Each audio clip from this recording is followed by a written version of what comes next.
not believe in anything. I thought, you die, it's black, you're gone. Here I am on the other side, floating above my body in the ER. This is not supposed to happen. Everything on earth is connected to each other, but everything on earth is connected up to this grid.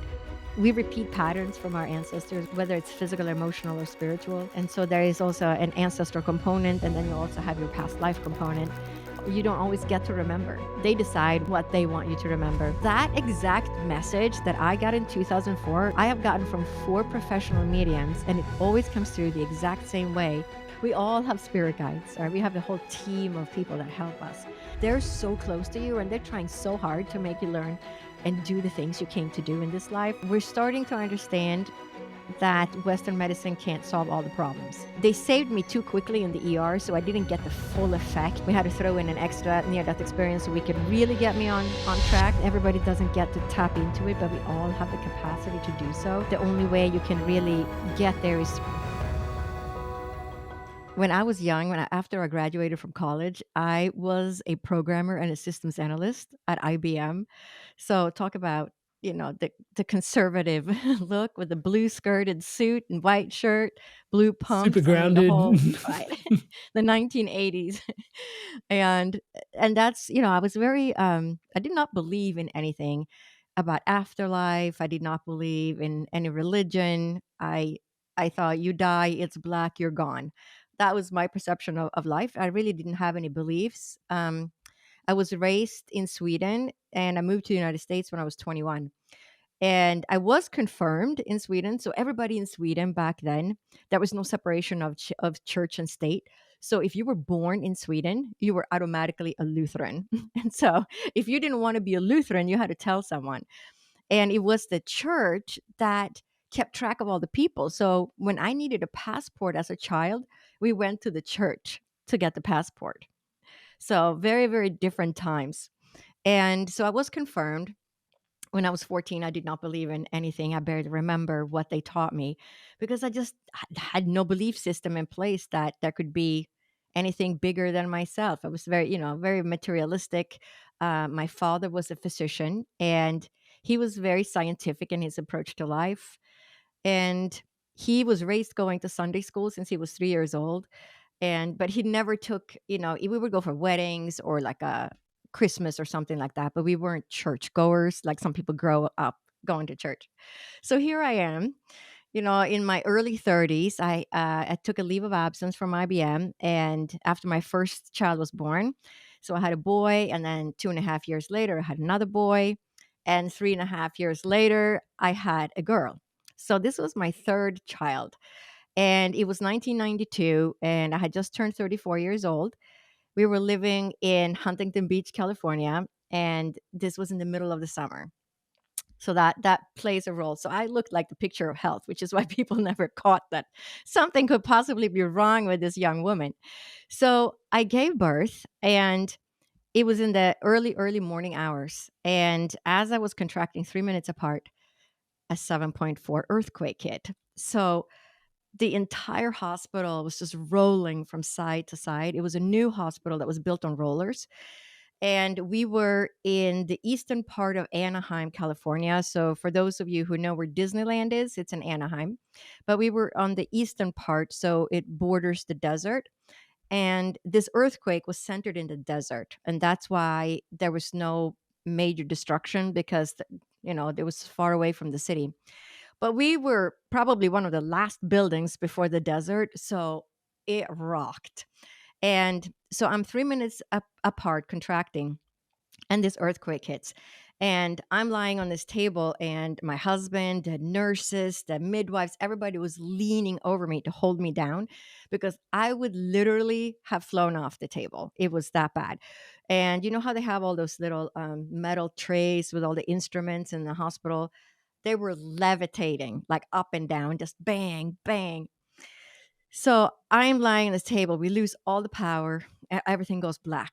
And I'm thinking, well, this is the day I'm going to die because the ceiling tiles are going to fall in or those floor to ceiling windows are going to cave in. Well, somehow the earthquake stopped and we were okay. But my labor also stopped.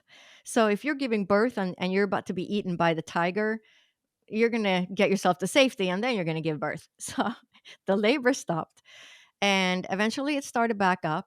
I gave birth. We had a second earthquake, a 7.2, and the hospital rolled again. And then finally, they gave me the baby to hold. So this has been just like earthquake, earthquake. Baby finally comes out.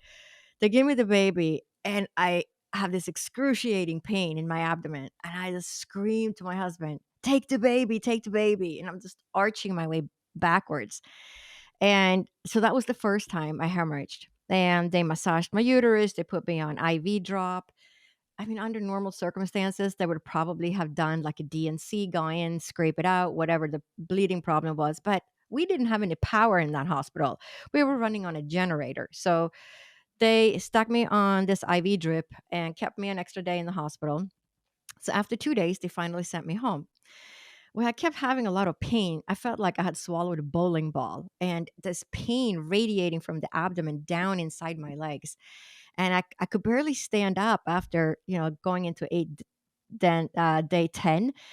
And my friends had a baby shower for me in the park. And I get to the park and I use the restroom and this enormous blood clot comes out. So I tell my friends, something is really wrong. I got to go. So I put my kids back in the car, drove back home, and my parents were visiting from Sweden and to help with the birth and the kids and all that. And my husband came home from work. We went to the ER. So here I am in the ER.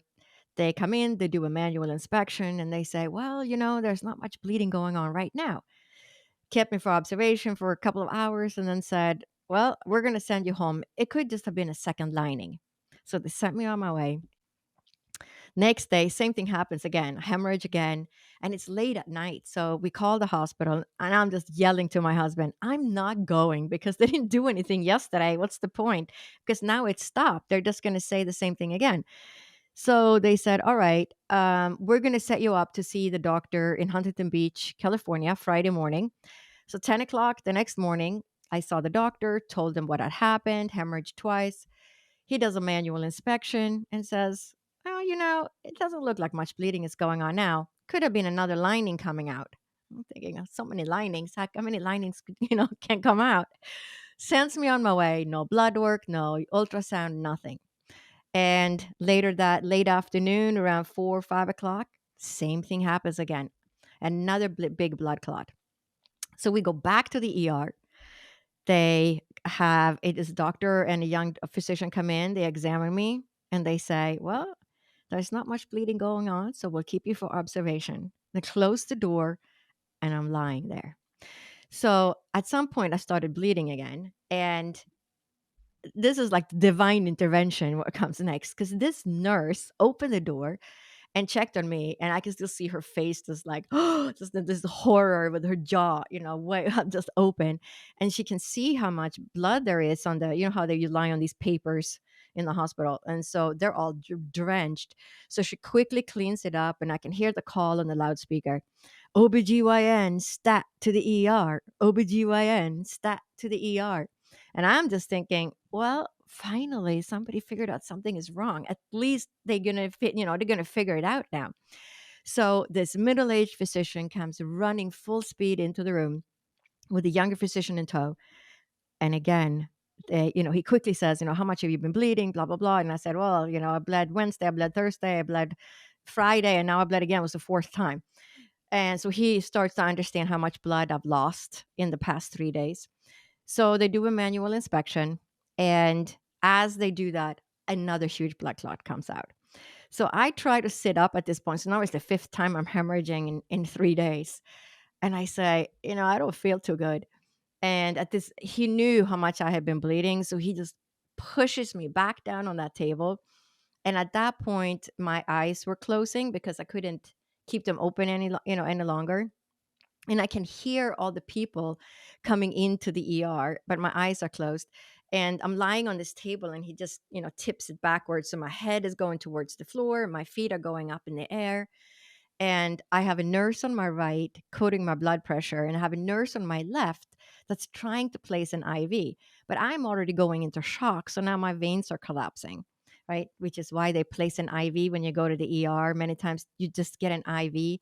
And sometimes people will say, I don't need an IV. Well, it's because if something happens to you, that they can now inject medication, right? Because they're already in the vein.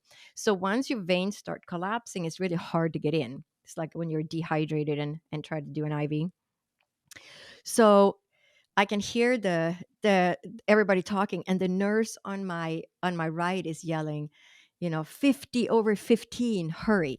And that's my blood pressure. And I just feel like I'm falling, like I jumped out of an airplane without a parachute. And it's probably my blood pressure just crashing. And it's shortly after she yells at my blood pressure that I know that I'm dying. And that was a completely different experience from the earthquake where I thought I was going to die. So, many times we're like in a close car accident, or we're thinking, oh my gosh, this is it. I'm going to be in an accident. And then somehow we come out okay. Right. So you have that kind of flash before your eyes. But this was very different because I knew that I was dying at that point. So what do I do, the atheist that I am? I said, well, if there is a God and all that stuff that they taught me, that's my only hope at this point. So I said, God, please let me live. I have 3 children under the age of 6. They need a mother. And as soon as I finished that prayer, I got sucked out of my body. So here I am on the other side, floating above my body in the ER. And the first thought I have is, how can I be outside my body and still be me? How does this work? This is not supposed to happen, right? Because you're still there. It's the weirdest thing because it's like two of you. The way we identify with ourselves is, I'm me, I'm this body, this is who I am on the planet Earth. But when you leave your body, you're still yourself. You're still the same person. You're just outside your body. Like you stepped out of your car or you stepped out of your house. You're still you, but you're just outside. You just stepped outside for a moment. So here I am floating above my body, but in this space. Well, first of all, there's, this unconditional love and peace. And it's just, wow, how can I be out here? But there was this knowledge that there is no time in this state. Time does not matter. And you have access to past, present, and future all at the same time. Drove me crazy for years. I searched the whole past San Francisco Public Library for any physics books that could explain to me why there's no time on the other side. But now, now things make more sense. But so here I am in this state. And I know that I belong to the body down on the table, though I never turn around. You know how some people see themselves from the corner of the ceiling? No, I'm just kind of floating and I know my body's down there. And then as quickly as I had left my body, that's how quickly I returned. So it's this, I mean, you can't even explain how fast that happens because it's just in a split second, you're inside the body and then in a split second, you're outside. And a lot of people ask me, did you leave through the crown or your heart chakra? Well, I have no idea because you're just outside and then you're inside. It's just instantaneous that the way you separate and come back in. So then I get really sick. So then the first thing I do is the doctor says, I have to give you blood. And I say, do you have to give me blood? And he yells at me, don't move. I try to move my head to look at him and he's like, don't move. And he said, well, do you have any religious beliefs that, you can't take blood? And I said, no, but it was 1992. And I said, everybody that's getting blood is getting AIDS. They wake up 6 years later and they have AIDS because it was in the middle of that whole AIDS pandemic. We didn't really know what it was, how to treat it. And a lot of people were getting blood transfusions. Hey guys, this conversation's about to get even more interesting. Dr. Lotte's story is remarkable. Before we do, just a quick sec, if I can ask you to please take a moment to hit subscribe to the channel. Everything you see, the lights, the power, the whole channel is powered and empowered by your subscription to the podcast. So please take a moment to hit subscribe. Thank you so much in advance for your love and support. Back to Dr. Lotte and today's podcast. So he said, well, I'll see what I can do. I mean, you're 34, you're young and healthy. Otherwise you were completely, the picture of health going into this problem. And he said, I'll see what I can do. So they kept me for another 2 days in the hospital. And he said, well, you're making blood quickly. So we're going to send you home with all these different supplements and medications. you're not going to feel too good for a couple of months because your blood is very low, is actually below where they give blood. But I was managed to creep up to almost the line where, getting over that line. So, so as I'm lying in the hospital the next day, I am lying in the hospital bed and I hear my sister-in-law in the left corner of my ceiling, and she had just passed away 10 days earlier of lung cancer. And I hear her and she says, "Everything's going to be okay." And I'm thinking, I'm trying to come to terms with what had happened the day before. Like, am I going crazy? I can't tell people about this. They're going to lock me up in the psych ward. I'm never going to see my kids again. And this nurse came in and she was from Norway. They sent me this Norwegian nurse because they figured I'm going to relate to her better because I was Swedish. So she comes in and she says, "Did anything unusual happen yesterday in the ER?" So she was probably aware of near death experiences and figured I probably had one because, she's seen this before. I had never heard of near death experiences. I had no idea what had happened. And I'm just looking at this woman saying, "Nope, no, nothing unusual happened," thinking I can't tell her because they're going to think I'm crazy. And then I hear my sister in law, who has passed away, right, giving me messages.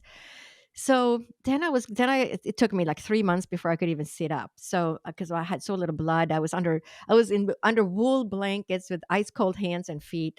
I couldn't keep my head on a pillow because my head would pound so much because I had so little blood. So finally, we get to, 6 months later around Christmas, we all got sick and we all got the flu. And we were in between insurances because as I gave birth, my husband's company got bought and he was a regional manager and everybody got laid off from top to bottom. And so he, being the sole supporter of the family at this point, said, "Okay, I'm just going to take the first best job I can get so we can pay the bills." And then we were in that 3 month wait period for insurance. And then he took another great job at Christmas and then another great job in March. So we actually went an entire year without having regular or any kind of insurance. So here we are at Christmas. Everybody gets the flu except the baby. It's always the baby. The baby is always spared. So we all go to this walk-in clinic and we all get antibiotics and steroids and inhalers and who knows what. We all had pneumonia. And then everybody gets well. My two boys gets well and my husband gets well. And I just get sicker after 8 days of antibiotics. So I go back to the walk-in clinic and they said, "Hey, weren't you just here?" And I said, "Yeah, I know everybody else got well, but except for me." And so they said, "All right, well, there's something wrong with you. So we're going to take you a blood sample." So they took my blood. They came back in the room and they said, "Do you have AIDS or leukemia? Because you have no immune system." So I said, "Well, I can't have AIDS because we never did the blood transfusion, and I don't think I have leukemia." So at least that's what I hoped. And he said, "Well, you have to go to the ER. You're way too sick." And I said, "I'm not going to the ER because we don't have insurance. So it's just going to be, so just give me whatever you think I can get well on." And they, called and checked on me. And sure enough, I managed to pull out of that. And then I started bruising. So I started getting all these bruises. And now it's 11 months after my daughter was born. So this all leads up to the second near death experience. But without a little bit of understanding what happened in between, you wouldn't understand why the second one happened. So I bumped into the baby's changing table, something that would give you a bruise of a small coin for a normal person. I had a bruise that spanned my entire hip area. They was purple and red. So here I am. So I go to the doctor and it's May and we're living in California. So the weather is beautiful. We're talking mid 70s, just gorgeous weather. You don't get pneumonia in May unless you have some underlying condition, right? So I put all my kids in the car. I drive myself to the doctor and he listens to my lungs and he says, "Oh, yeah, you got beginning pneumonia. And where did you get that bruise?" So he sees the big bruise. And so he jumps in front of me and he just looks at me and he thinks my husband is beating us. So I said, "Look, I'm telling you the truth. This is what happened." So he rips off the shirt. He lifts the t-shirt on all my kids to look for bruises. And I said, "Look, I'm telling you the truth. My father was a physician. I understand. Yeah, this is an issue. I have a problem with the blood." Told him the whole story. So he wrote up all the labs and I said, "I'm not going to do the labs, but you can give them to me because I'm going to get insurance in 6 weeks." I waited an entire year And if I go now, I'm going to have a pre existing condition, which means I'm never going to get the insurance. So I managed to survive this whole year without insurance. So I'm going to wait another 6 weeks. So he gave me all the steroids and everything again. And I managed to come out of that. So during this whole time, so now, and then another year goes by and my bruises get smaller. So now it's more, if I put my knee on the floor and tie my kids' shoes, then I would get a bruise on my knee.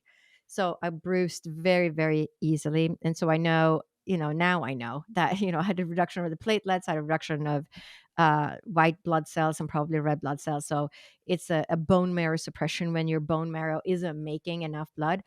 And that is something that can actually happen to somebody who gives birth and is pregnant.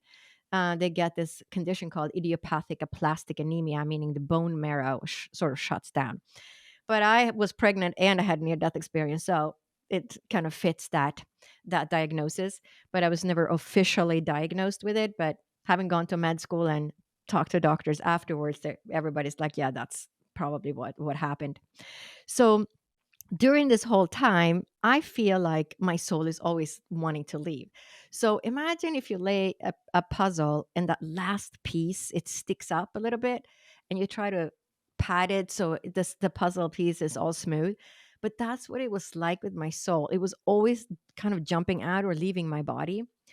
And Since the every first one, day, since the first huh? near-death experience. Mhm. Yeah, after the first, yeah. So it could be, I mean, was it a merging problem of the soul or was it just that I was so sick and didn't have enough blood in my body? So I would often wake up, at night and my head was pounding. I had a stool in the kitchen because I could not stand up to cook meals for my children. I had to sit down because otherwise I'd literally pass out. So I couldn't, walk through a grocery store. And many times, I've tried to get something, but the lines were too long. I would just have to leave the cart and leave because I would literally pass out. I would have people come up to me in stores and say, "You are really, really pale. Are you going to faint?" And I would think, "No, I got about 30 more seconds before I have to sit down," because it was just my existence, you know?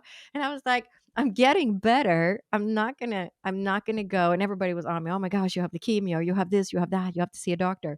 And I'm thinking, I'm actually getting better.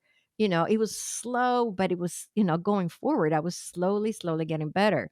So I wasn't going to go and do all the crazy medications that are going to give me all the side effects later on if my body could heal on its own, right? So I did a lot of visualization and seeing myself well and doing all those things. And I think it's just, I mean, now thinking back, just please just go to the doctor and get the help. I don't. So I tell people, don't do what I did because it's not a good idea. We don't know what ticket you're holding on to. Like that was my ticket. I was supposed to heal, right? But we don't know if you hold on to that same ticket. We don't know what you're going to get well from. It could be chemotherapy or vitamins or carrot juice, right? But we don't know what is going to get somebody else well. So please don't do what I did. Now that I've been to med school. So so many times in the middle of the night I would wake up and my head would be pounding and I constantly, I mean, every day I had this battle with the soul feeling like it was just going to step out and leave again. All my watches stopped, and I will tell the stories about the watches. So I had like 16 or 17 watches in my drawer because they would all stop. So here I am in the middle of the night. So this is about two to 2.5 years later after the first near death experience.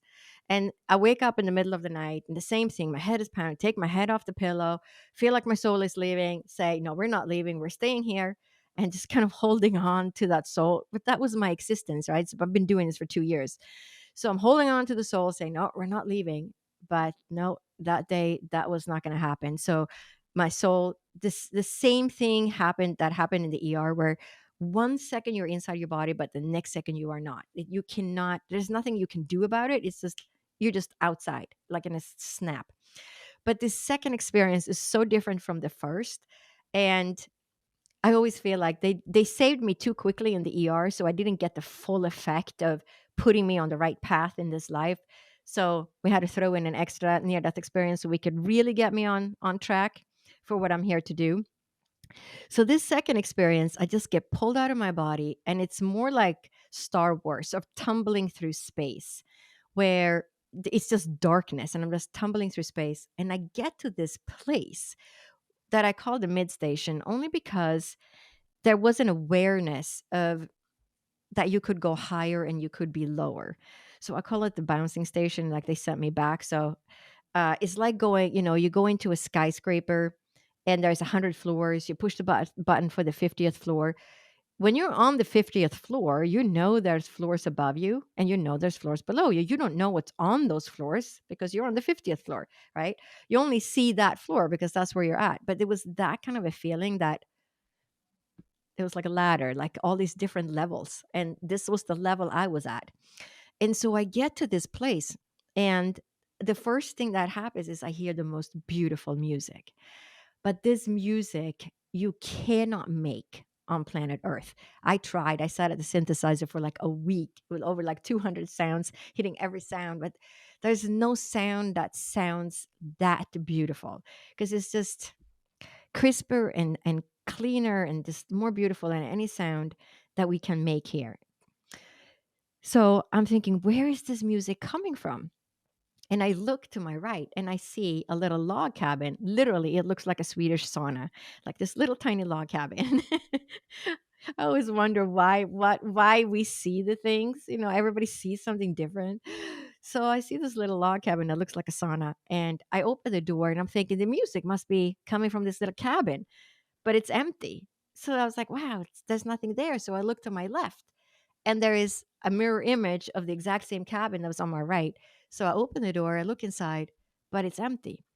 So I was like, wow, but where's the music coming from? But then I become aware of this. It's almost like you're at a stadium and the spotlight is coming on you. All of a sudden, you feel this light behind you that's sort of coming forward. So I become aware of this really bright white light, the whitest, brightest light you can imagine. So I turn around and face the light. But in the light, there is an outline of angels, and the music is coming from the angels. But I'm completely aware of the fact that I don't believe in angels, but that is what I'm seeing. So I see this outline of these angels, these big angels, like a silhouette, and the music is coming from the light of the outline of the angels. But there's also an understanding and a knowing that I am with source. This is where we come from, whatever you want to call that. I mean, there's many different names. We have God and we have all the other religions in the world. I don't care what you call it. I just call it divine source because in the end, I think it's all the same in the end anyway. We have slight variations on our religions, but the religions were also made by the people on earth to fit the societies that the religion was created in, right?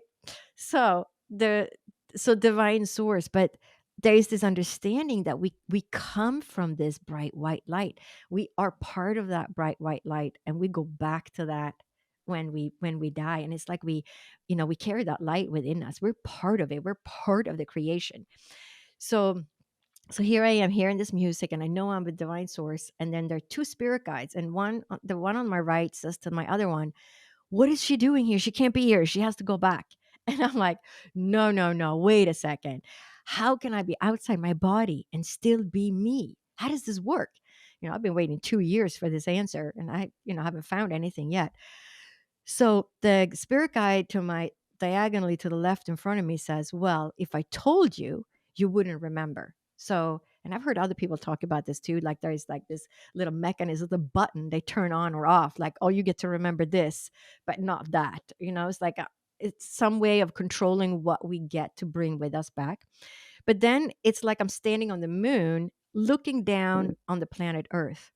But around the planet Earth, there is this, what I call the silvery, glittery fishnet, because it was a grid around the Earth.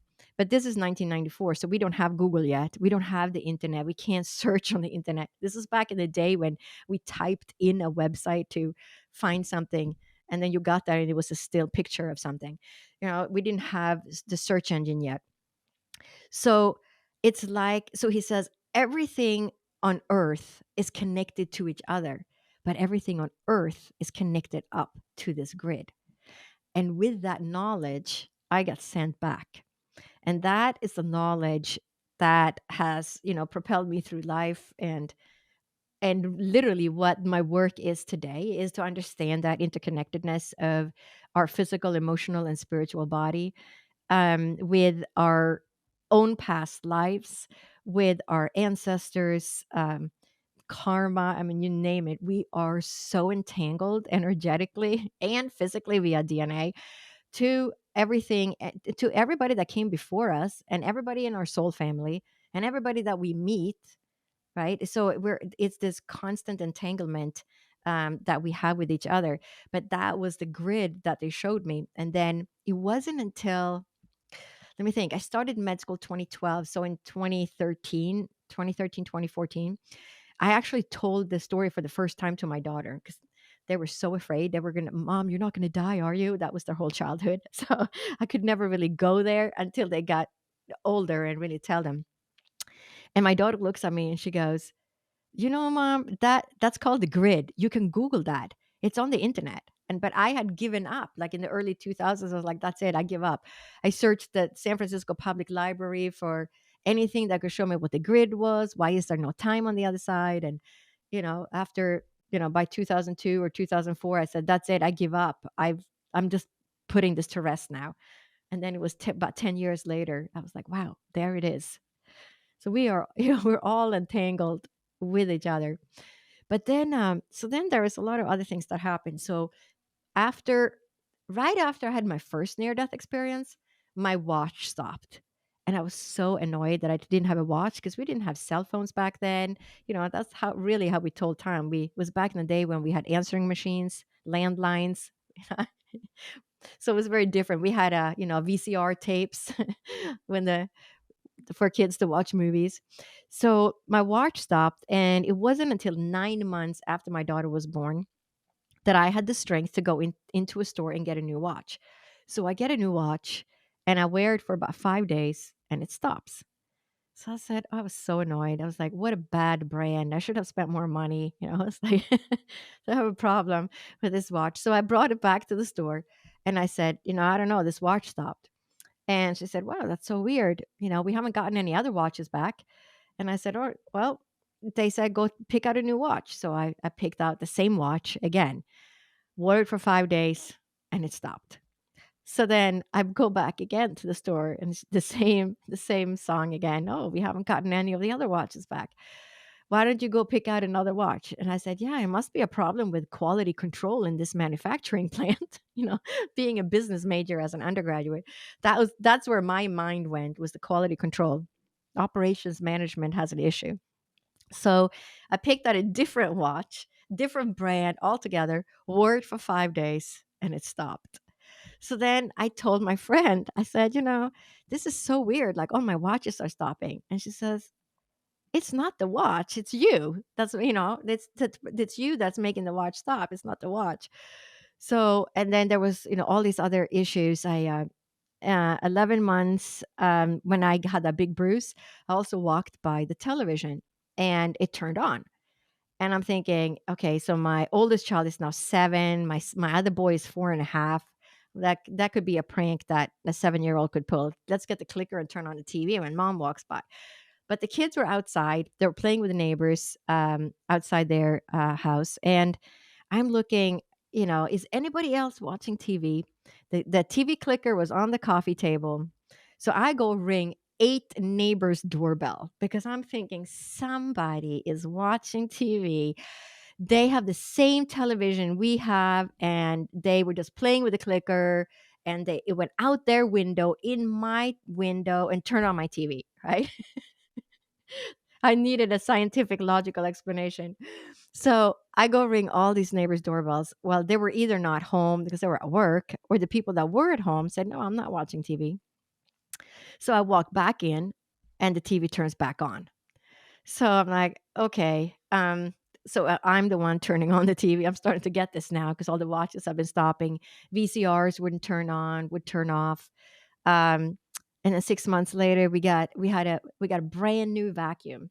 We still have that vacuum. Literally, we've had that vacuum for like 30 years. It's one of those Kirby vacuums. It never dies. So it was brand new. It was only like a week old. And I'm helping one of my kids with a jacket. This is zipping up his jacket. and the vacuum cleaner is a few feet away, and it just turns on by itself. And my 5-year-old says, "Mom, the vacuum just turned on by itself." And I said, "Yep, yeah, must be some electrical wiring issue with this brand new vacuum cleaner that cost a fortune." Right? Well, what was I supposed to say? I'm just the one turning on the vacuum cleaner. So all these, electrical interference. But so also what happened is that, that first day in the hospital, I heard my sister-in-law, and she was in the spirit world. And then a year later, my uncle passed away. And so I wake up in the middle of the night, and I know my uncle is in the ceiling, above the feet, like at the end of the bed. And he says, "I've transitioned. I've gone to the other side, and I'm just here to, say goodbye and let you know I've transitioned." And the next morning, I figured, well, that was my mom's brother in Sweden. So I figured my mom was going to call me and tell me her brother had passed away. Nobody called me. And I have three older brothers too. Nobody called me. So I'm like, wow, that's so strange. I waited another day. So this was a Sunday evening, and now it's Monday. Nobody called. Figured Tuesday, my mom would for sure call. No, nobody called. Wednesday, my mom finally calls. And she says, "Hey, how's it going? How are the kids? Blah, blah, blah." And she says, "Oh, I have something sad to share with you." And I said, "Yeah, I know. Your brother passed away for 3 days ago." And it was just dead silence on the other side. And she said, "How did you know?" And I said, "Well, he was here. He came to say goodbye." And my mom's response to that was, "You're just like your grandmother." So her mom had, and I remember things when I was a child, like the bird flew into the window. I was probably 7 or 8, and my grandmother was saying, "Oh, we have to go," because I spend my summers on an island, in the archipelago with no running water, no electricity. So it was, chop the wood to make a fire to cook the food. So we had to go in a boat to a different island that had a payphone. And so my grandmother said, the bird flew into my window at 2 o'clock in the morning, and I know this particular person passed away. And we went to the other island. She called, and sure enough, that person did pass away at 2 a.m. So, and I think she probably had many more experiences that, I wasn't aware of, but that was my mom's response. So a lot of these, for years now, so for the next 12 years, so from 1992 to 2004, there was this constant bombardment of the spirit world telling me, I would know things about people, relatives that were, they were sick and they needed help in some way. They were gonna, they were really sick, and maybe they're gonna pass on. All these different things came to me through the spirit world, and I would see things before they happened, too. So I woke up one morning, and I saw a picture of our van and this big black streak on the passenger van door. And I saw two kids in my car, my middle son in the front seat, my daughter in the back seat. And then the third image is me leaving a note on the windshield of a black sedan car. And I'm telling my kids, we're going to be in an accident. There's a black streak on the door. We are okay, but where could this accident happen? And why is it that I don't see any people? I just see this black sedan car, and I'm leaving a note on the windshield. If we were in an accident, why was the police not there? Why there's no ambulance? Why don't I see any people? So we figured out. So my kids were going to school in San Francisco, and so I was driving them into the city every day. And so in San Francisco, there's a lot of one-way streets like it is in a lot of major cities. So there was only one turn that we would have oncoming traffic that we could possibly be hit on the right-hand side of the car. So every day we get to this intersection, my kids' noses are literally plastered up against the window, looking out, going, "Mom, the coast is clear. There's no cars coming." So I'm like, "Okay, here we go." And so about 2 weeks later, we're in this bookstore in East Bay, San Francisco, in a town called Walnut Creek. And we're coming out of the bookstore. And as I come out of the bookstore, there's this big truck offloading lots of boxes. There's cars trying to get into the parking spots. And I'm trying to get onto this little tiny street. So I'm squeezing my car out on this street, making a right hand turn. And so there's a car parked there.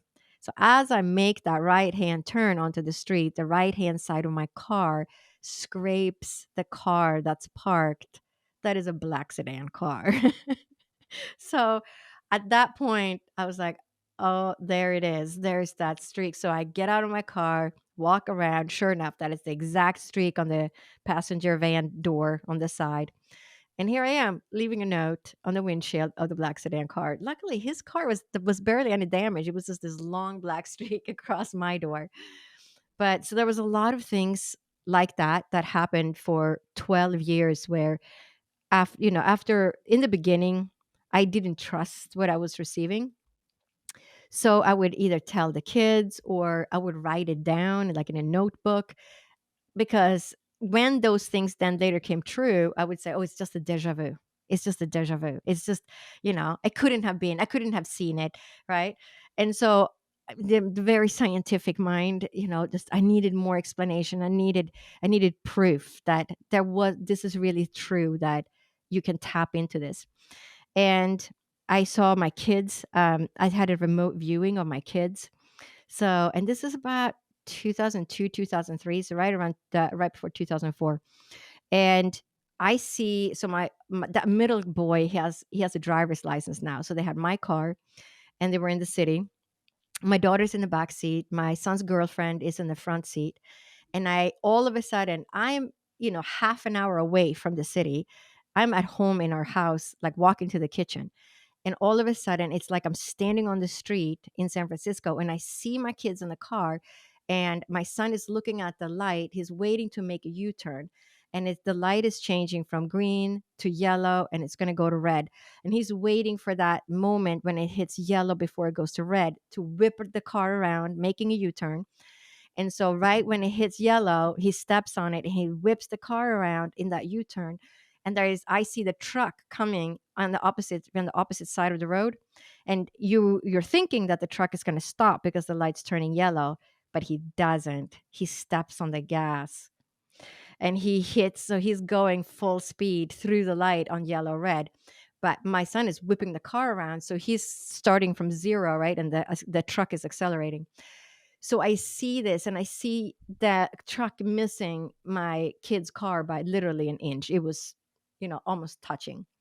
And I see my kids speeding off into the distance, and that they didn't get hit. My heart was racing. I literally sat at the kitchen counter for 10 minutes, just hyperventilating and just saying, thank you, spirit world, for saving my kids, because it was so close, but I could see it happening like in real time. And I knew my kids were okay. So this is kind of before the kids had cell phones and things like that. So I just had to wait for them to come home. But I had seen that they were okay and they didn't get hit. So they get home and I knew they were really, really hungry because it was late. It was like 8:39. So I feed them dinner and I just wait to bring up I was going to wait until they finished eating. So as soon as my daughter takes her last bite, she looks up at me and she says, "Mom, we almost got hit by a truck making a U-turn." And I'm like, "Yep, I saw you." Hi there, guys. I wanted to take a quick moment just to introduce you to my one-to-one coaching. It's something that I deeply love doing. As you can tell, conscious conversation is such a massive part of my life. And having one-to-one, deep, meaningful conversations with people where I get to show up as your brother or as the coach or as your mentor has been such a gift for me personally, and a gift for lots of the people that I have supported on the journey of living a more spiritually empowered, spiritually powered, spiritually aligned life. You don't have to take my word for it. Here's some examples of people all around the world that have experienced profound transformations through this coaching experience. Amrit is a fantastic coach. In a few sessions, he got to a depth that I'd only experienced before working with certain medicines. And he's gone through a lot of the struggles that you're probably facing, and Amrit's been a really strong, supportive figure in my journey. In control of myself. I'm kinder to myself. I actually have that vision and a purpose. I do feel like I'm a better version of myself already. Amazing energy. He was easy to talk to, which made me easy to trust him. Working with Amrit at 9 o'clock on a Saturday morning, and really I was bouncing out of bed. Whenever I get off the calls with Amrit, best money we've ever spent. I would not recommend him because I don't want everyone to know about him and then I won't be able to book him. If it gets too busy, I won't get my turn. I would say absolutely. There's no way you can work with Amrit for a period of time without being transformed. So if you're considering him as a coach, do not hesitate, because you won't be disappointed. Alrighty, so hopefully that's inspiring your evolution onwards and upwards. And if you are so inspired to evolve, you can book in a one-to-one call with me directly at www.amrit.coach/life. And guys, if I can say so myself, I do think this is something quite special. Most people that I see building things online don't really work with people this deeply, this intimately, one-on-one as things start to grow, just because it is so time intensive. And yet I'm so deeply passionate about the transformation that comes from one-to-one coaching that just isn't available anywhere else. It would be my absolute honor and a pleasure to support your spiritual awakening, your spiritual path, your spiritual unfoldment. It is my life's work. I look forward to seeing you in the call. Back to today's podcast. So just a lot of many things like that. And then in 2004, so now it's been 12 years. So all these experiences, all right, over and over again. And so now I understand that when I get a message, it's always right. If they haven't been wrong once, right? It's always correct. So after 12 years, I learned to finally trust it. I love people that tell me they learned to trust it in like a year or like, like it took me 12 years. But I'm so scientific. I came from the background. I needed so much proof. Like, show it to me, prove it to me, right? I just needed that. So after 12 years, I finally learned that when I get the message, you listen. So I'm thinking, well, it's time to, I mean, now it's 2004. So my daughter is 12. My boys are, 18 and 16. So yeah, they're getting up there. So I'm thinking, okay, it's time for me to start thinking about, I'm going to go back to work and, to the workforce, but I don't want to go back to programming and systems, analysts and things like that. I need to work with health and helping people. So I started looking on the internet and I came across this school that said naturopathic medicine. And then I realized it was a real medical school. So I said, I'm already in my 40s. I can't go to medical school. I mean, think of I got to do all the prereqs, the biology, the chemistry, the organic chemistry, and all these dreadful classes. So I just closed my computer and I said, all right, I'm just going to look tomorrow. I'll find something else. I can't do that. So again, I head to the kitchen. And as I'm walking to the kitchen, the spirit world drops in. And the spirit world says, you have to go to medical school and be a physician. I'm like, okay. And you have to combine East and West, which I took to mean kind of like old and new, old medicine. I said, well, naturopathic medicine is kind of like that because you study acupuncture and homeopathy and botanical medicine, but you also study the pharmaceuticals. So you just have a bigger tool bag when it comes to how you can treat people. So, and then they said, oh, and you're to bring messages and like healing to the people, and you're to write 2 books. No, wait, 3. And with that, I said, I'm like, what do you mean writing a book? What am I supposed to write about? Like, what are you talking about? I'd never thought of myself as a writer or, author. It wasn't part of who I was, I thought. And then, messages, what do you mean bringing messages to people? And the only answer they would give me is when the time is right, we will let you know. So I said, okay, but for now, just focus on go to medical school. So literally, I was enrolled. It was in beginning of August, and classes started in like 2 or 3 weeks at the community college. I was enrolled and started school like within 2 or 3 weeks. So I had to start with high school advanced placement biology because I was a computer and management major as an undergraduate. So I had like no science classes at all. So I had to start from the beginning. And then I took the biology, the chemistry, the organic chemistry, the physics, and the math that I didn't have. And then I applied to med school, and I went to med school in 2012 and graduated 2016. Then I did my residency and in 2018. And then as soon as I graduated in 2016, I was learning craniosacral therapy because I was waiting for my license. You take the boards, you graduate in June, you take the boards, which is 3 days of exams. It takes forever, like all these different board exams you have to pass.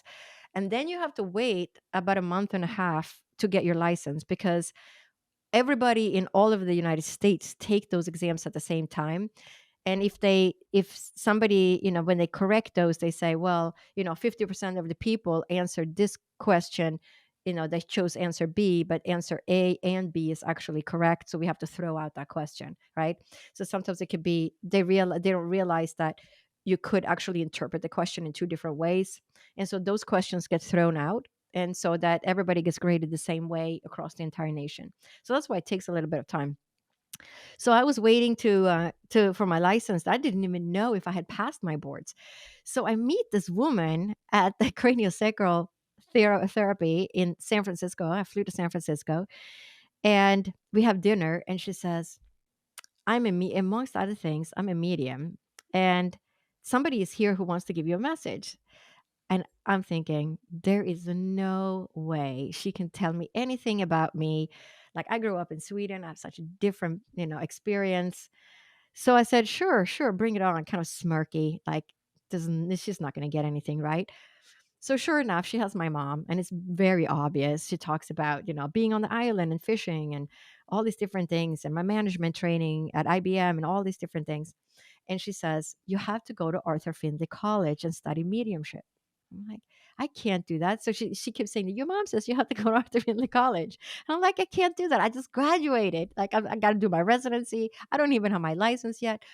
3 times, like, you have to go to Arthur Findlay College. So finally, I just said, all right, all right. I don't know how it's going to work, but I'm going to make it happen. 6 months later, I'm at Arthur Findlay College in England studying mediumship. So here I am having my first mediumship reading with my teacher, and she says, oh, I have your mother here. And she tells me all about my mom, which is all spot on. And then she says, oh, your mom is telling me you're writing a book. And I only had an outline at that point. So I got out of med school. I said, I have to write that book. They told me to write a book. And then she says, but your mom says you're to write 2 books. No, wait, 3. So that exact message that I got in 2004 in my living room, walking to the kitchen, I have gotten from 4 professional mediums, and it always comes through the exact same way. You're to write 2 books. No, wait, 3. So I mean, how much more evidence do you need, right? But it just goes on and on and on. So, all these different things have led me. So then I studied mediumship back and forth to England many times. I studied mediumship and trance mediumship, and then became a medium. So I'm a working evidential medium. So I do mediumship readings, but I'm also, so what happened, which is exactly what my teachers told me. Well, you went to medical school, you're a doctor, it's probably going to get something with medical. So sure enough, I mean, it started when I was in medical school. I would meditate, and I would see my patients before I got them. And so I would know things about my patients uh, before they came in, and just wait for them to tell me. So, like, one time I had this young child of Indian descent holding my hand in a meditation. We came to this house that looked like kind of the East Coast of the United States, the way it looked. And she said, we can't go in because my father is, molesting me and sexually abusing me. And it was like 2 or 3 days later, but you get assigned patients when you're in school. The doctor on shift and the 2 residents, physicians on shift, they'll say, you're going to take this patient. You're going to have these 2 students that are below you in grade level that are going to shadow you as you go and do the intake with the patient. And then you have to go back to the clinic classroom, and then you have to report on your patient, everything you found out. And then the doctor will say, what are you going to do about that? And then you have to come up with a plan. And then they'll say, okay, that's a good plan, we're going to go with that. Or they'll say, well, we're also going to do this. And then sometimes it's things you haven't even learned about yet, right? So you're a physician, but you're a student physician, so you treat under the doctor. So I get this patient, and she's of Indian descent, and sure enough, everything that I had seen in my meditation was true about this person. So that's how it started. And then I graduated, and I would have people walk in, and tall man. He was probably about 70, if I remember correctly. This tall and skinny, like he looked like he was in perfect health. And he said, I have this tickle cough. And I was working up in the mountains 2 hours north of Phoenix at the time. And there are just so many allergies. I mean, people have allergies. It's snowing outside. People still have allergies. It's like an allergy capital. There's just so many different kinds of trees and bushes there that a lot of people have allergy symptoms. So this man comes in and he says, I have this tickle cough. So, but as soon as he walks in the door and he's a new patient, I hear lung cancer. I'm like, lung cancer? He has a tickle cough. So I do the longest intake. I go through his entire history. I'm like, anybody else would say, you have a tickle cough. Let me listen to your lungs. Okay, well, here's the allergy prescription out the door, right? But I heard lung cancer. So now I'm saying, okay, well, I got to figure out if this is the problem. And so I go through his entire history. And it turned out that he had testicular cancer in his youth when he was in his 20s. And he had some, it had spread to his lungs and he had received radiation for it at the time in his 20s. Then he had gone through his entire life and had no problems. So I'm listening to this man's lungs, right? Somebody who has lung cancer, they usually sound like they have bronchitis or they're coughing a lot. He cleared his throat once in the entire hour. He went, like, that was it. And I'm listening to his lungs like forever. And I had a really good stethoscope. Nothing. I mean, his lungs, I could not hear anything.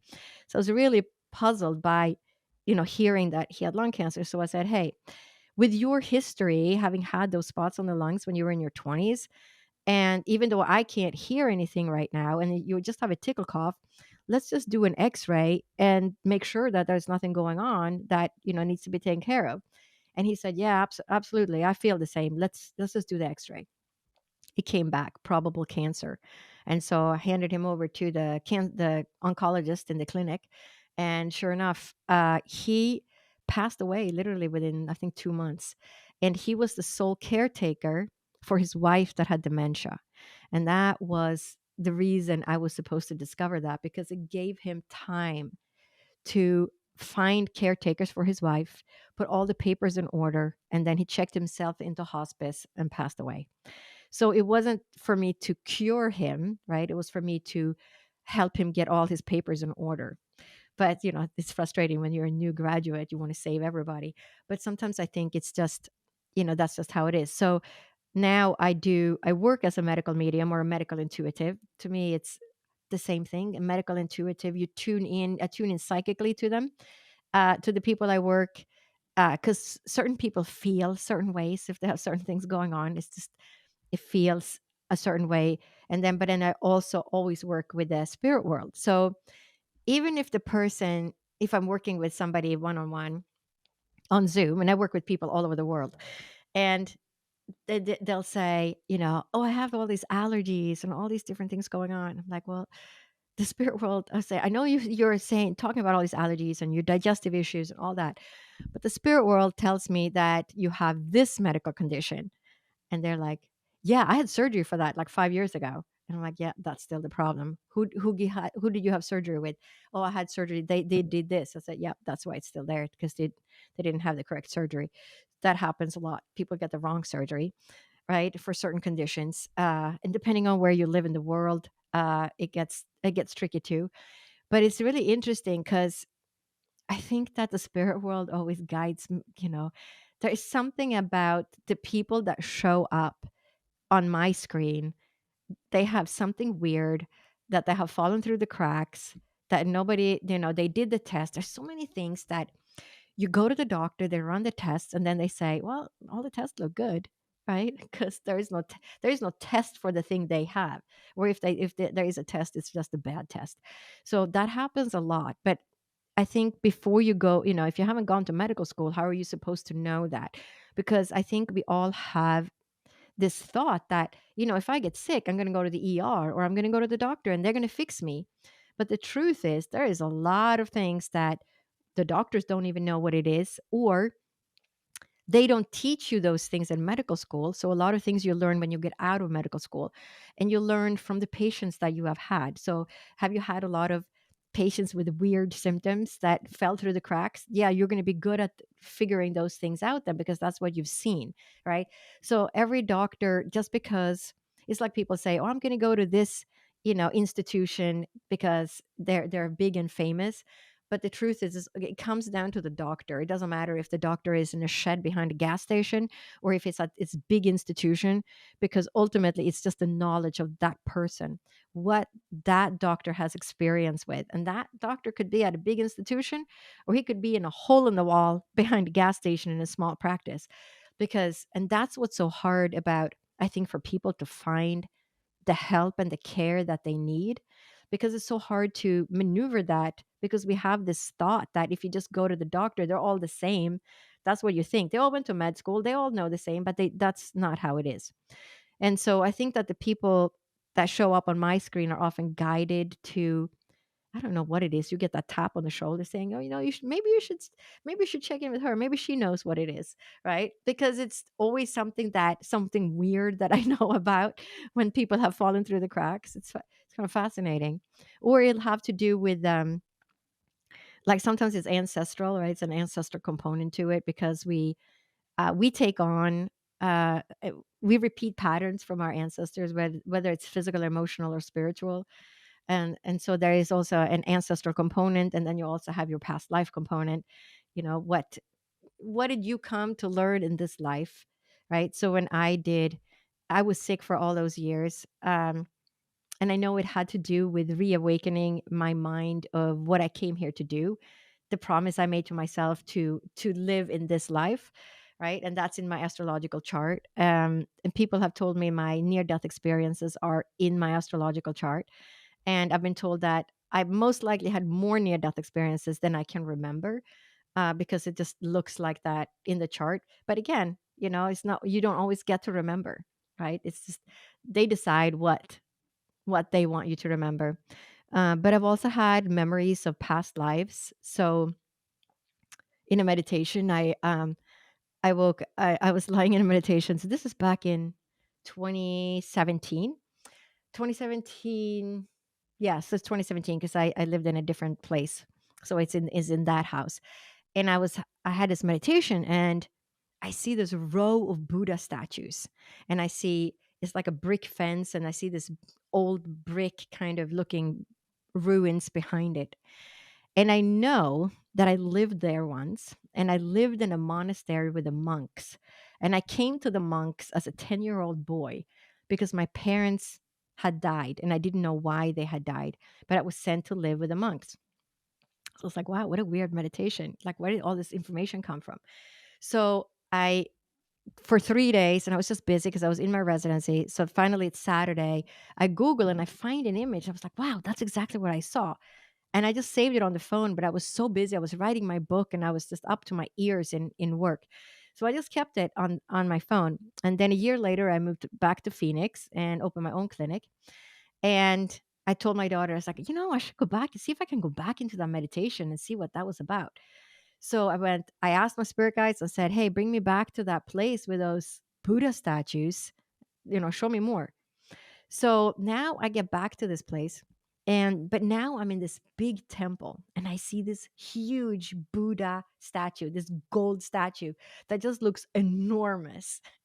But then behind, and I know it's like this huge room and it's just a lot of crystals, and I see, it's so clear. But then behind the Buddha, it looks like mosaic glass. I'm thinking, where is there mosaic glass? I mean, it looks like an old church kind of thing, right? Like you think in Europe with the mosaic glass. So I get out of the meditation and I ask my daughter and her boyfriend is a Buddhist. So I said, do you know where this Buddha statue could be? This is huge, and it's this gold statue and it's mosaic glass behind it. So he's like, no, I have no clue. So we start Googling, and sure enough, we Google like, glass temple, Buddha statue, the exact thing comes up. So I was like, that's it. That's what I saw. So it turns out that it's in Thailand. And the row of Buddha statues is also in Thailand. And I haven't made the connection yet that it's basically all in the same place. So then the next night, I go back into the meditation one more time and I say, show me more from this place. And now I'm this 10-year-old boy and I'm standing by a river. I'm like, where is there a river in Thailand? So I'm standing by the river, but I see these boats, these smaller boats coming, but there's tradespeople the people that are coming off these smaller boats are dressed in, like 15th, 16th century clothing from Europe. And I'm like, but I'm in like in Asia somewhere. And why are these people from Europe here on this river, right? Doesn't make any sense at all. And I knew that the village where I lived was behind me. I knew that that temple was across and up the river on the left. And so then, I start Googling, I get to all these places. I'm trying to figure out, where is this place? Does this exist? So I come across all these tourist sites, but every time I try to go in, I get this warning: back out. It's compromised. That you're going to get hacked. Right? It's not a safe site. So I keep backing out. I'm afraid my computer's going to get hacked. So I said, okay, I'm going to go on Amazon. So I go on Amazon, and now I know that this place is called Ayutthaya, and it's in Southeast Thailand. So I start Googling, Ayutthaya tourist books. I mean, anything that would come up. One book comes up, and it's written like 1979, and it's called The Lord of the Golden Tower, and it's in a Goodwill store, and it's sold for like $3 or something. It's like this old book. I'm like, that's the one, because there is nothing else coming up. So I'm like, okay, that's the book then, because you just learn to go with it. There's nothing else there. That's the one then. It doesn't make any sense to you at the time, but it will. It always does later on. So you kind of follow the clues. So I wait for this book. It finally comes. Took like 2 weeks for this book to arrive, and so I start looking in the book. So what I learned is that there was this 10-year-old boy, and he was the son of the king in Ayutthaya. And Ayutthaya was a place that it was like from the like 1300s to like 1700s or something. There was a very it was a citadel, so there was a lot of people coming from Europe, to tradespeople, and there's a river that goes up from the ocean into Ayutthaya in southeast Thailand, and that's why they were so successful, because all the tradespeople could come. And those were the tradespeople I saw, right? And they came up the river, and this boy was a 10-year-old boy, and he was the son of the king, and the commoner King Prasad Tong, I think his name was, took over, and he killed the boy's parents. And because he killed the boy's parents, he sent the boy to live with the monks. But I also knew that I had been killed later on, but not why or how. I knew that from that first meditation. So, and then the boy reigned as a king when he was 10 years old for like 36 days in like the 1600s. And after that, King Prasad killed the boy too, because I'm sure it was a threat. In 6 years, this boy's going to take over. So he had the boy killed too. And so that was also true. The big Buddha statue with the temple, when I was in that meditation, there were people from my current life that was in there with me as a tourist. And so I knew that this place was probably still standing, and sure enough, it was. It's the glass temple called like Wat Chat Naram or something like that. Not that I know how to pronounce it in Thailand, right? In their language. But that is still standing today. And so that's why I saw people from my current life with me in that temple, because it's a temple that's just built out of glass, and it has this huge Buddha statue. So, are we incredible, miraculous creatures? Yes. Yeah, we are. Because, I mean, everybody doesn't get to tap into it, but we all have the capacity to do so. But the only way you can really get there is through meditation. And it's just, meditate, meditate, meditate. And the more you meditate, the more you create that peace within you and the calmness within you, the more you're going to be able to hear that your regular earthly senses, block out, because we're busy. We're staying alive in this dimension, and the nervous system has to keep you safe. Your nervous system is always watching out. Is there a fire in the kitchen? Is somebody coming to the front door? Right? So you're always on guard, even though you think you're not on guard, but you always have all your antennas out. But in order to tune into that other dimension, you're going to have to quiet everything down within you. And so the more you meditate, it takes years of practice to get there. Now there are people, they meditate for 2 years and then they start tuning in, and then there are people that meditate for 15 years. But again, everybody has a different path, right? We all have our unique path. while we're here. Whereabouts on your journey did you start meditating? Yeah, yeah, you do. And was it, It will all come. yeah, when you were meditating, was it in the first, after your first near death experience, or was it after the second? Um, I'm going to say it was the second.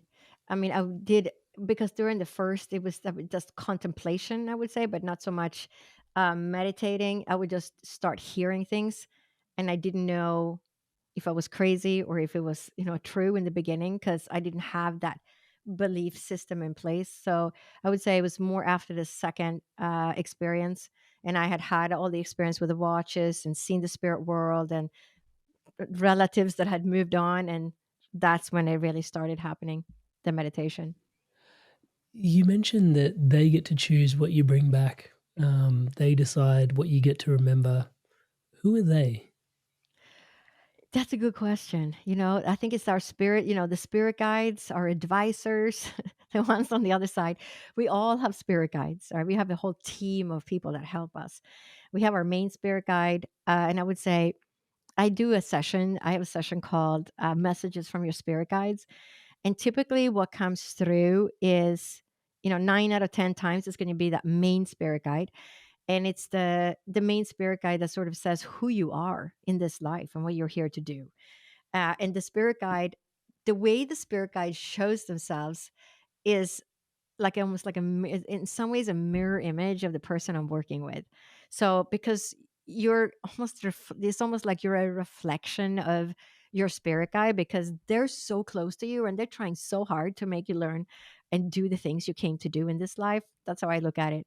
And they're all, very helpful, and everybody has spirit guides, and it could be anything from somebody that's angelic to an old wise man to like a tree, like somebody who a shaman in the jungle, to a warrior, to, I mean, I've had just all over the map. I mean, people have, somebody who's trying to start a business. I had this, businessman once. I was like, well, I have this guy who really knows business, and he keeps talking about business, and she's like, yeah, I just started my own business. I'm like, okay, well, there's your spirit guide, right? But it's always spot on who your spirit guide is. So when I do that session, I draw an image. It takes like 5 minutes. I just sketch it very quickly so that the person can get an understanding of what it is I see on the other side, the spirit guide that shows up for them.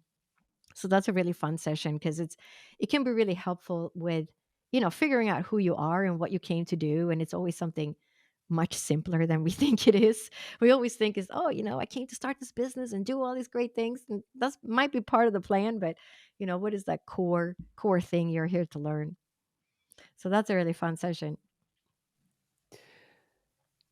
You mentioned spirit world a lot, and you also reflect onwards and upwards, and I feel like we're connecting into the grid every time you mention it. I feel like there's a connection being espoused for us at this end.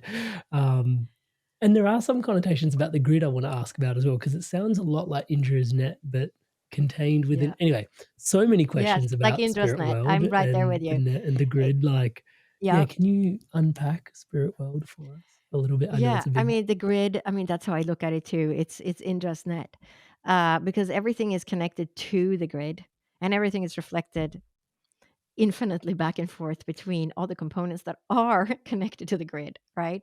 Because everything is a reflection of everything else, and it's just it's so hard to describe, but everything that you do, as above so below, right? We are reflections of ourselves. Everything you say has an impact on everybody else. So when you think of that Indra's net, think of it, if you're not familiar with it, think of it like a spider web. So if the spider is crawling on one side of that web, it's the whole web is going to move, right? It's going to affect the whole web, and everybody's on that web, and all the other spiders sitting on the web. But not only that, imagine that spider web, that little spider, he can talk, and he used the spider webs to communicate with all the other spiders on the web, right? But we have to replace it with people. But when you think of it, it's like all those lines that connect that spider web, but that's also Indra's net. But at each juncture, there is a jewel, right, on the Indra's net, and each jewel contains everything that everybody else said and reflects back to ourselves. So everything we say and do is reflected back to ourselves ultimately too. So, it's like when you walk into a room and you're angry, or you're in a room and somebody comes in and they're really angry. Everybody feels that anger, right? But it's the same thing with you. Everything that you send out also comes back. Well, people have green thumbs. They talk to the plants. Yeah, because the plants feel that. Because we resonate and entrain with everything, whether it has a heart or not, right? So if you look into Stephen Howard Booner's books, who did all the research on that, we got the mushroom guy, Paul Stamets, with the fungi, fantastic fungi. And you start looking at that, you're like, oh my gosh, it's like the internet underground, right? Literally. But everything is like that, and we are like that. So when you think of your computer, you have your hard drive. Now, the hard drive doesn't work without the software. Like, it's completely pointless, right? You need the software. And then, so you get the software, and then your computer is full. So you got to store all this stuff somewhere. So you store it in the cloud, right? Just upload to Dropbox or the iCloud. You store it in the cloud. Well, you're not any different. So you are stored in the cloud too. So your soul, your spirit is in the cloud. But your body, that's your hardware. That's the computer hard drive. That's just the hardware, right? Now, if something breaks down, we got to fix it, take the computer in, get something new. You know, you break a bone, you need a new heart, whatever it is, you go fix it. It's the physical components. But the software that runs it, that's all your memories and all those things that resides in the cloud. So you can access that, right? So when you leave your body, oh, I'm still here. I'm still in the cloud. That computer died. Well, guess what? All your data is safe. It's in the cloud. Well, you die. Well, you're also safe. You're also in the cloud, right? It's the same thing. So it's just the body. The body dies just like the computer dies, but you're still there because you stored yourself in the cloud. So it's the same, and we don't think twice about it with the technology, but for some reason, it's harder for us to imagine it with our own bodies and our own soul and spirit. But it's literally the same thing. We're just like the computer, and with storing everything in the cloud. Dr. Lotte, what does this open up for you in your mind? Because you're positioned uniquely here. What's your vision for the future of medicine from your vantage point? Because I guess sorry, that was the question. I asked long questions. Yeah. I'll just ask the question there, and then I'll Yeah. give my thoughts later.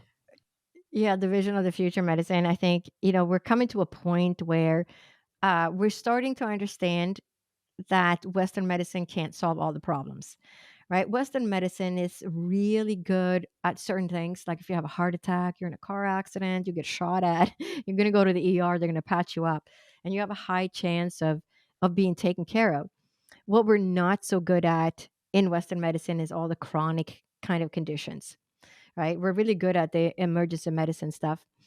So how do you fix the chronic stuff, the things that people just walk along with, for years and years and years and struggle with?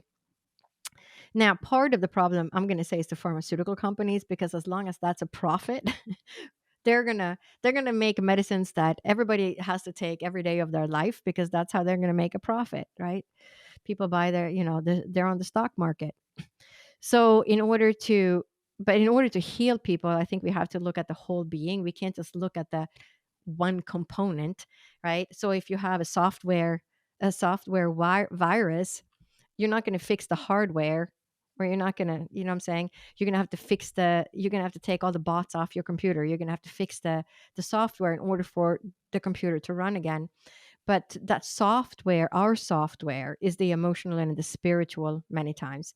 And so you have to incorporate the emotional component and the spiritual component into that healing, because there is no such thing as everybody heals the same way.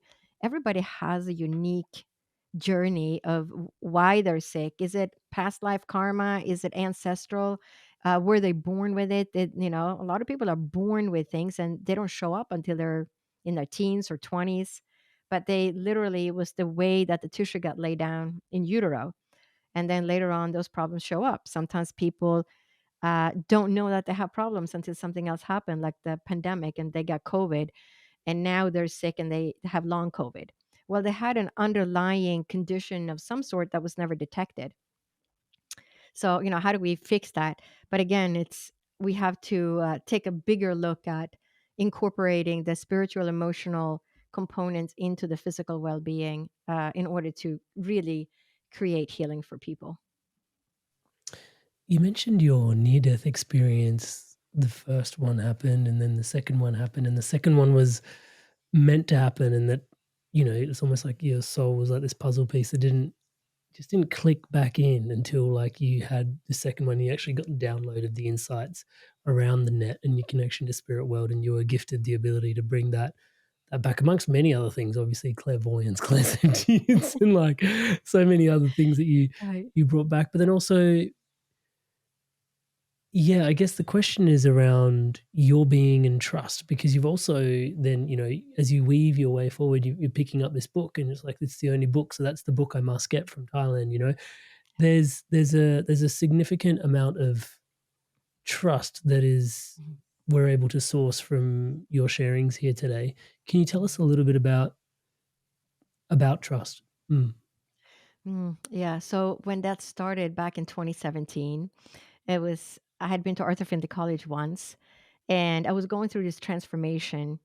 So when I was at Arthur Findlay College the first time, I needed to get a book. So there's a couple of stories, but I was in the bookstore and I said, I had to get a book, and I really want to get a book on mediumship. This is the first time I'm here, and this is, so amazing. I want to learn more. I could not find a book. I looked at all the books in the bookstore, and the only books that spoke to me was this one book about shamanism and the other one that said power animals. I'm like, I don't even know why I'm drawn to these books. Like, I don't even know what shamanism is at that point, or power animals, never heard of it. So, I mean, I just, crammed through med school. So here I am, just science, science, science. I'm like, what's this? So, and now I had to get a book because we had to leave. And so I said, all right, well, for after 3 days, I said, I'm just going to get these two books because nothing else is speaking to me. So I got those two books, and I was reading it on the airplane. I got home, and I was like halfway through the book, and I'm cooking my dinner, and I get tapped, like, tapped on the shoulder saying, you have to look up this man, this shaman. His name was Itzhak Berry. And I Googled it, and you could, you have to take a class with this shaman. I'm like, I do. And so I looked it up, and it said, oh, he's going to be in Colorado in September at the Sacred Earth Foundation. So I emailed the lady who runs that, and it was only 12 spots. It was only 12 for 12 people, and it was like one or two spots left. And I said, okay, I'm in. I'm coming. I had no idea what I was doing. So I get there. I get to this mountain on 9,000 feet, and we're in this little teepee out on this big field with this shaman he's a modern shaman. He actually lives in New York, and he takes people down to South America all the time. He's a very well known shaman, and so here I am learning about shamanism, and all these different things. And he said, oh, you can see things. I'm like, how do you know that? He's like, you have the line in your hand. So there's this line in your hand, and he says, I know you're a seer, you see things, you're clairvoyant. And so all these different things that he had learned over his lifetime. But it's really fascinating. So that brought me to shamanism, and then the power animals. And I would get home, and there's all these deer on my driveway day after day, all this deer. And I'm like, why is the deer always on my driveway? Like, it's not just once, it's like every day, until I would look it up. So I said, I'm going to look it up in that book, Power Animals. And then there's the message I was looking for. Then I would see, a squirrel, I would see a bird, I would see a skunk, I would see javelina, just all these different animals. And they were all bringing me messages. So then I got this puppy. So I'm out walking my puppy, and I haven't found a feather since I was like 10 years old. And I had already lived up in the mountains for almost 2 years. I've never found a feather. So here I am out walking my dog, and I look down, and there's this really big black feather. It's like, wow, this is so cool. I picked up the feather. It's like, I wonder what bird this is. So we walk home. I look it up, and it says it's a feather from a raven, and finding a black feather from a raven means that you're going through transformation. And I was like, well, I kind of am going through a transformation, learning about shamanism, and I'm studying mediumship in England, and writing my book and I graduated from med school. Like all these things were happening, right? So, but do I take that as an advice? No. So the next day I go out. We would go out walking again. So I'm like, I wonder if that was just a fluke.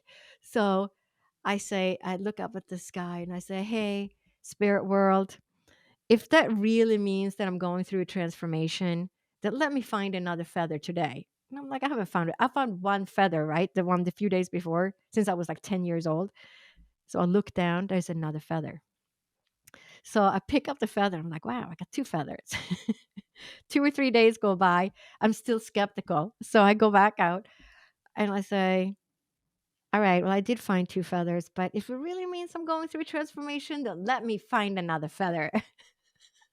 I'm so stubborn. So I look down and I'm in different spots every day. So I'm like, this bird has moved around, like to leave a feather exactly where I'm going to be. So I look down, there is another feather. So another couple of days, I have 3 feathers now. So a couple of more days go by. I go back out with my puppy. I said, okay, why, just one more time, just one more time. If it really means I'm going through transformation, let me find another feather. And sure enough, I found another feather.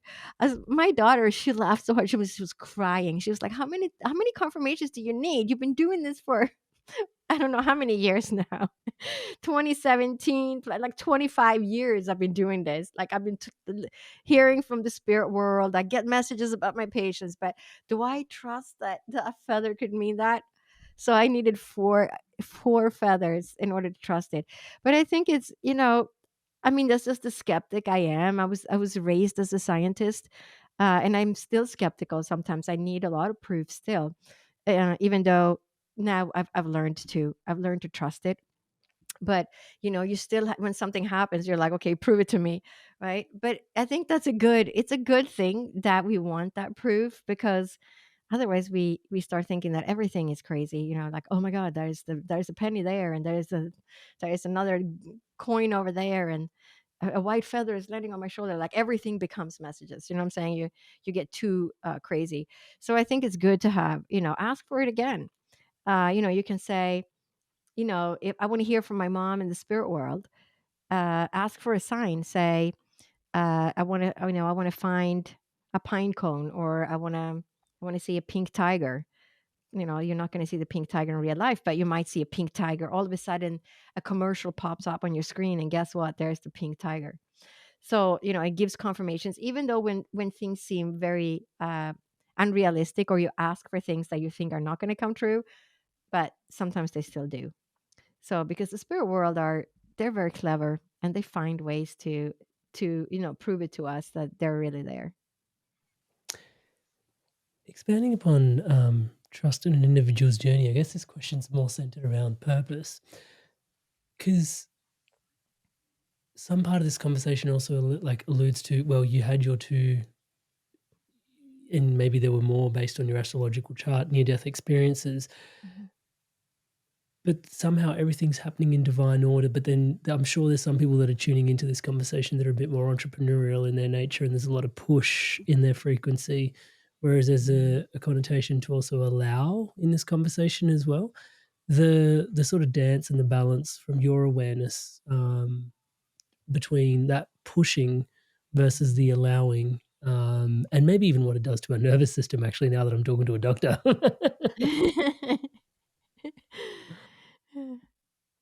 Yeah, so I mean, there's always a push and pull.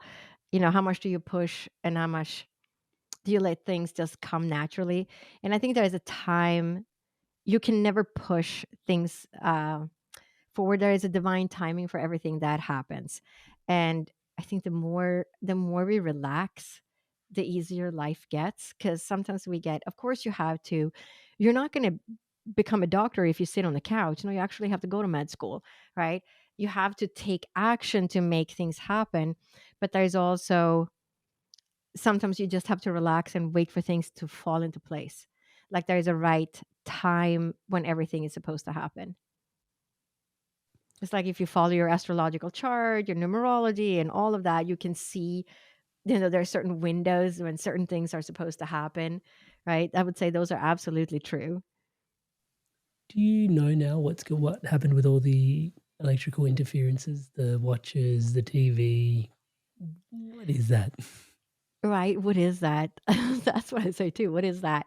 They've done a lot of research. They know that it's a common after effect for people that have a near death experience, but I don't think they know exactly, why.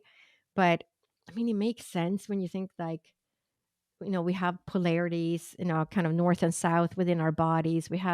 We're all electricity. I mean, we measure our heart EKG, we measure our brain waves with electrical equipment, right? To see what the heart is doing. So if you have a near death experience and you're pretty much dead or close to dead, you're either dead or very close to dead, of course things are going to change. Like, I mean, think of that electromagnetic field around us.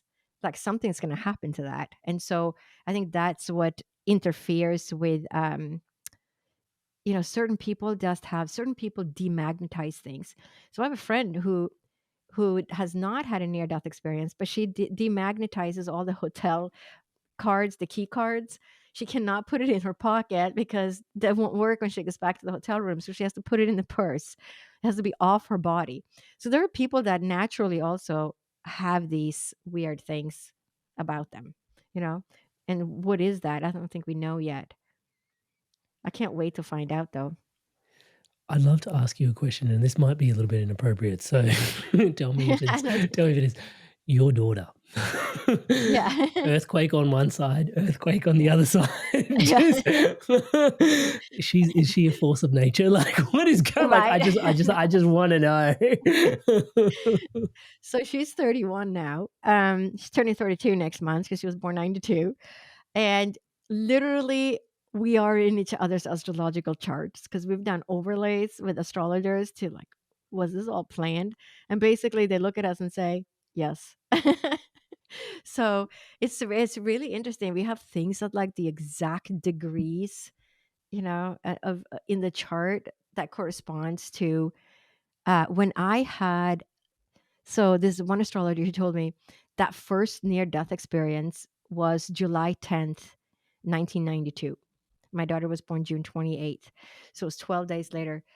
On that day, on July 10th, 1992, the sun returned to the exact position that it was that it was when I was born. And that whole experience, according to my astrological chart, was to remind me of my work here when I came to earth, what I was here to do. And that's why I had to have that experience. And that's when the sun was in the sky, at the exact point, the exact degree where it was when I was born. It's like the weirdest things, right?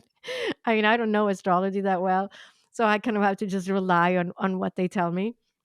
But it's really crazy because I'm sure they see things very differently. That's like, oh my God, yeah, look at this, right? But we are all intertwined with each other, and the people that we hook up with, I think we often have past life karma. It's past lives. We see that person and we get attracted to them. We don't really know why. Well, in your last life, that was your mom or your dad or your brother, or you were the dad to that person. You know what I'm saying? It's like we have all these past lives, and then we come back, and we repeat, oh, hey, I need somebody that's going to do this to me in this life. Oh, you will be great. Let's fix this karma from 500 years ago. Let's redo this in this life. And we come back, and certain things work out or they don't work out, but that's for a reason too. Because I mean, I really feel like everything there's a divine order to our lives that sometimes don't make any sense at all. That, why did I have to be sick for all those years and suffer and do all that? But I think there's also a divine order to that. No, now that I know that the sun was in the exact position and it was supposed to remind me of, what I came to do. And it did remind me, because then my life changed. And then now, I became a healer, and I work psychically and spiritually with people. So it is part of the life. But when we go through those hardships, I mean, who wants to go through hardships and jump over all these hurdles and be sick and have all these experiences, right? We don't. We wish we could just, sit on a beach and drink pina coladas, but unfortunately the soul's not going to grow much from that, right? So it's all about, learning and growing as souls in the end, and then we come back. And so I always say, I try to get as many things as possible right in this life, so when I do my next life, it will be easier. I won't have to repeat a lot of things that I already did that in this life. So, always try to resolve everything you can in this life. That's how I look at it. Because that was going to be one of my questions is karma. I'm sure some things wind it up, whereas some things unwind it. And you can look at that as accumulation or healing, however you want to articulate it. But I think you just started speaking to that. Can you expand upon, Yeah, the how we karma. want I mean, I see it a lot because healing? I work as an ancestral healer. So I trained in ancestral healing. It's actually a way of counseling, of looking at the family constellation in a way of where did you come from.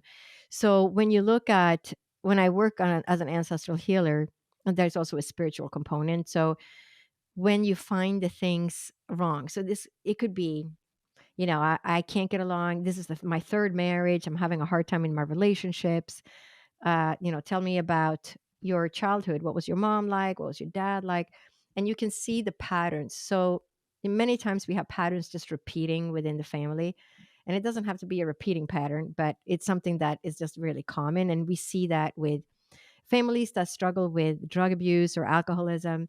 And the father is an alcoholic, and then the daughter marries this guy and he's also an alcoholic. So the problem is just repeated, and it happens but it happens with almost anything.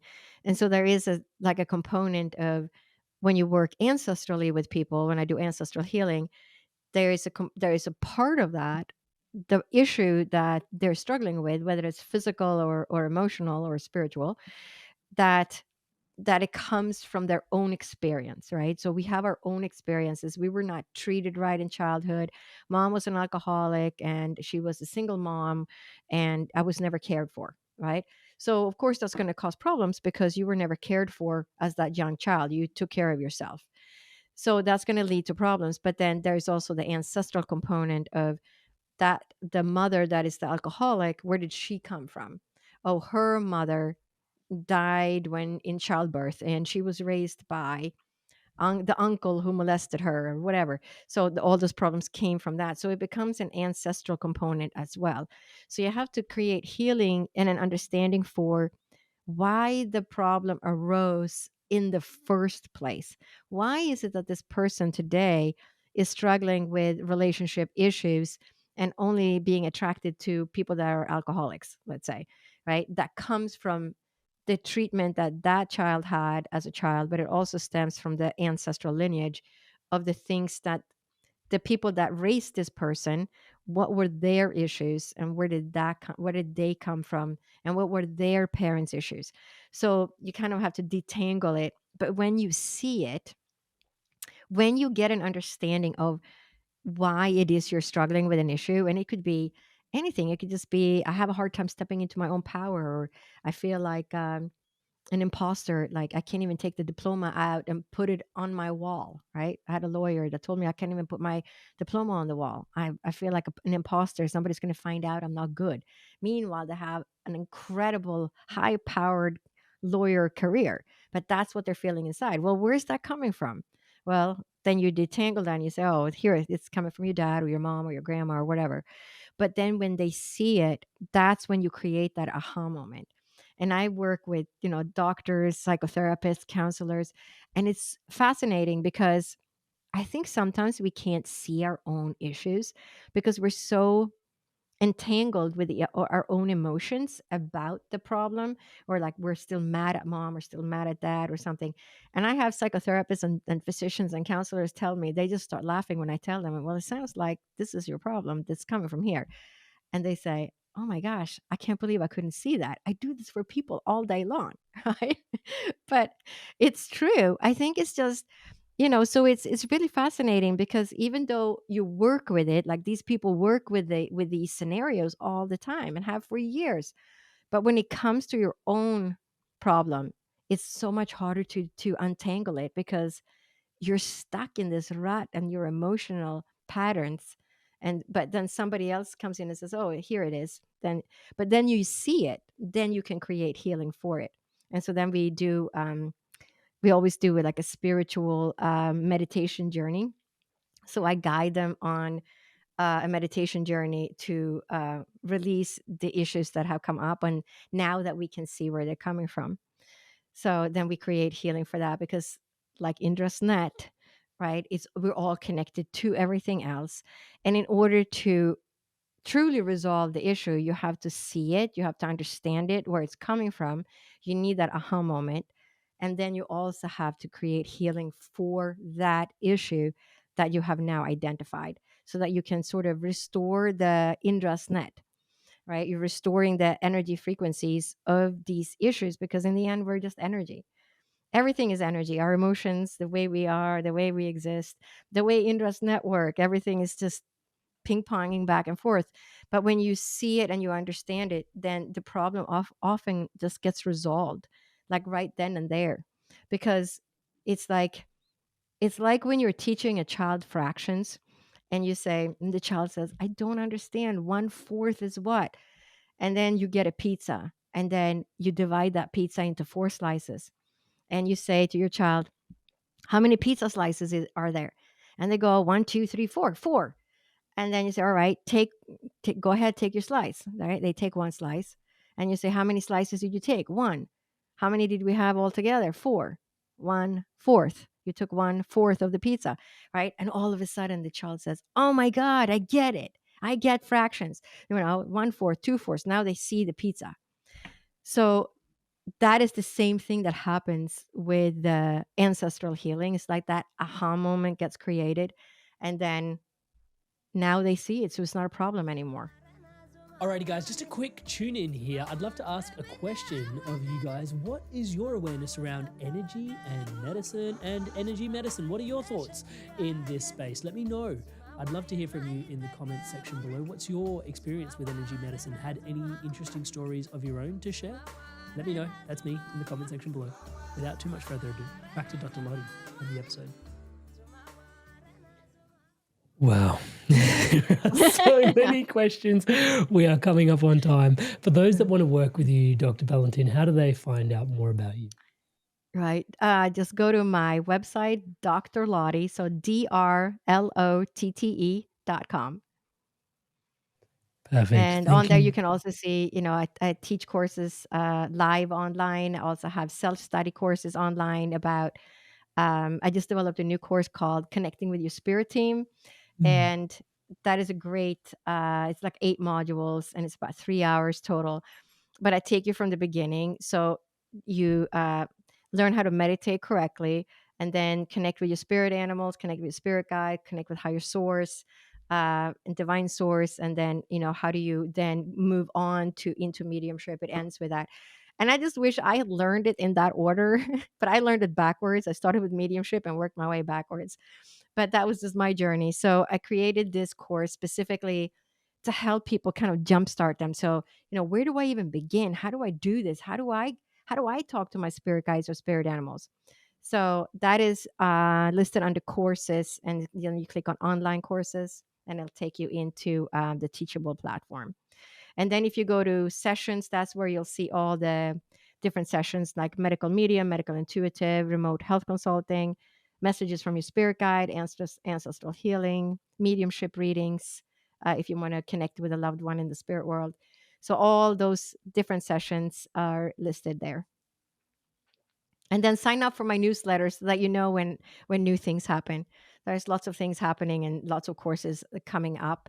But in order to stay up to date, you would have to sign up for the email. But I only send like 2 or 3 emails typically a month. So to say what's going on. Awesome. Can't wait to check all that out. I'll put a link to everything in the description in the show notes below. Couple of last quick fire questions. They're existential in their nature, so designed to be kept short, but there are big questions nonetheless. What is your definition of living a good life, Dr. Lotte? Living a good life, loving yourself. How do you define God? unconditional love. And what is the ultimate purpose of life, in your opinion? To have an experience. It's so Dr. simple. Lotte. Dr. Lotte. We make life complicated. Literally, I mean, you could just walk along the beach and whistle. I mean, it's just, you're just here to have an experience. You're here to grow your soul. That's it. But we make life so complicated. It's always much simpler than we think. I am so grateful for your time, your energy, your blessings, sharing yourself so abundantly here with us today. I definitely want to thank you for your time. And yet, today's conversation stands on the shoulders of multiple near-death experiences going across the other side, the insights brought back, spirit, like there is just, thank you so much for your being. And I just really want to honor and witness you and everything you've gone through, to be carrying the wisdom that you are and sharing that with us so abundantly here today. So really grateful for you, Dr. Lotte, and thank you so much for sharing yourself here with us today. Thank you so much for having me. Hey there, guys. I trust you totally loved Dr. Lotte. Obviously, you've made it through to the end of the podcast. This is such an incredible episode. And just before I let you go, please do take a moment to hit subscribe. Everything around here is powered and empowered by your subscription to the channel. So thank you so much in advance. Please, please, please, taking a moment to do so really helps. On screen right now are another few conversations with people that have also transitioned but made it back. Near-death experiences on screen right now for you to continue your curiosity, your inspirations to stay inspired and keep evolving further. On screen are the next best episode. I look forward to seeing you in the next conversation. See you there.